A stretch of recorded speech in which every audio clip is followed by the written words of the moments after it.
नमस्कार मंडळी, कसे आहात सगळेजण? स्वागत आहे तुमचं आजच्या एका नवीन मिनी ब्लॉगमध्ये. तर आज होता शनिवार, विकेंडला मला सुट्टीच असते, त्यामुळे आजच्या दिवसाची सुरुवात जरा उशिराच झाली.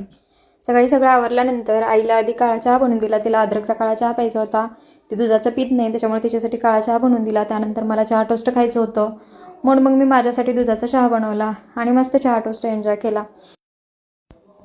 चहा पिऊन झाल्यानंतर लगेचच भाजीच्या तयारीला लागली. आईला माझ्या आजची मटकीची भाजी एवढी जास्त आवडते, तिनं काल रात्रीच ती भाजी खाल्लेली, तरी पण अजून सकाळी तिला तीच भाजी खायची होती. म्हणून मग मी चहा पिल्या मटकी आधी साफ केली, तिला धुवून घेतली. त्यानंतर फोडणीचं सगळं साहित्य तयार केलं. कांदा, टोमॅटो, लसूण सगळं बारीक कट करून घेतलं आणि कुकरमध्ये तेल गरम झाले की मोहरी टाकून कांदा लसूण टाकून घेतला आणि सगळं व्यवस्थित फ्राय करून घेतलं. त्यानंतर टोमॅटो वगैरे ॲड केला, त्याला तेल सुटेपर्यंत फ्राय केलं. नंतर सगळे मसाले ॲड केले.